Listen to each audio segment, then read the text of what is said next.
Hi hello ನಮಸ್ಕಾರ. ಸೌಮ್ಯ kitchen ಚಾನಲ್ಗೆ ಸ್ವಾಗತ. ಇವತ್ತು ಸೂಪರಾಗಿರೋ ಚೀಸ್ ಕೇಕ್ ಹೇಗೆ ಮಾಡೋದು ಅಂತ ಹೇಳ್ಕೊಡ್ತೀನಿ.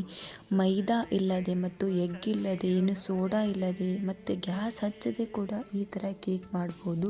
ಫಸ್ಟು ಮಿಕ್ಸಿ ಜಾರ್ ತೊಗೊಳ್ಳಿ. ಅದಕ್ಕೆ ಮಾರಿಗೋಲ್ಡ್ ಬಿಸ್ಕೆಟ್ ಹಾಕಿದ್ದೀನಿ ನಾನು. ನಿಮ್ಗೆ ಯಾವ ಬಿಸ್ಕೆಟ್ ಬೇಕೋ ಆ ಬಿಸ್ಕೆಟ್ನ ತೊಗೋಬೋದು. ಆಮೇಲೆ ಮಿಕ್ಸಿಗೆ ಹಾಕ್ಕೊಳ್ಳಿ. ಹಾಕೊಂಡ್ಮೇಲೆ ಅದನ್ನು ಬಾಕ್ಸ್ ತೊಗೊಂಡು ಅದನ್ನು ಹಾಕಿ ತುಪ್ಪ ಹಾಕಿ ಸ್ವಲ್ಪ ಚೆನ್ನಾಗಿ ಮಿಕ್ಸ್ ಮಾಡಿ, ಆಮೇಲೆ ಮತ್ತೆ ಅದೇ ಮಿಕ್ಸಿ ಜಾರಿಗೆ ಪನ್ನೀರು, ಮೊಸರು ಮತ್ತು ಸಕ್ಕರೆ ನಿಮ್ಗೆ ಎಷ್ಟು ಬೇಕೋ ಅದು ಸಕ್ಕರೆ ಹಾಕ್ಕೊಳ್ಳಿ. ಮತ್ತು ಜೇನುತುಪ್ಪ ಹಾಕ್ಕೊಂಡು ಅದನ್ನು ಮಿಕ್ಸಿಗೆ ಹಾಕ್ಕೊಳ್ಳಿ. ಮಿಕ್ಸಿಗೆ ಹಾಕ್ಕೊಂಡ್ರೆ ಅದು ಕ್ರೀಮ್ ಥರ ಬರುತ್ತೆ ನಿಮಗೆ. ನಾವು ಯಾವಾಗಲೇ ರೆಡಿ ಮಾಡ್ಕೊಂಡಿದ್ವಲ್ಲ ಬಿಸ್ಕೆಟು, ಅದ್ರ ಮೇಲೆ ಈ ಥರ ಅದನ್ನು ಚೆನ್ನಾಗಿ ಹಾಕಿ ಕ್ರೀಮ್ನ ಹಾಕಿ ಕ್ಲೋಸ್ ಮಾಡಿ ಫ್ರಿಜ್ಜಲ್ಲಿ 1-2 ಅವರು ಫ್ರಿಜ್ಜಲ್ಲಿಡಿ. 2 ಅವರ್ ಆಗಿಂದ ಫ್ರಿಜ್ಜಿಂದ ತೆಗೆದು ಮೇಲೆ ಚಾಕ್ಲೇಟನ್ನು ಹಾಕಿ ಚೆನ್ನಾಗಿ ಚಾಕ್ಲೇಟ್ ನಿಮ್ಗೆ ಯಾವ ಥರ ಡಿಸೈನ್ ಬೇಕು ಡಿಸೈನು ಹಾಕೋಬೋದು, ಇಲ್ಲ ಹಿಂಗೆ ಪ್ಲೇನು ಹಾಕೋಬೋದು.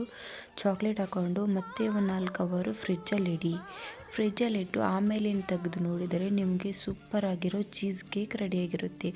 ಇದೇ ಥರ ವಿಡಿಯೋಗಾಗಿ ಸೌಮ್ಯ ಕಿಚನ್ ಚಾನಲ್ಗೆ ಸಬ್ಸ್ಕ್ರೈಬ್ ಮಾಡಿ. ಧನ್ಯವಾದಗಳು.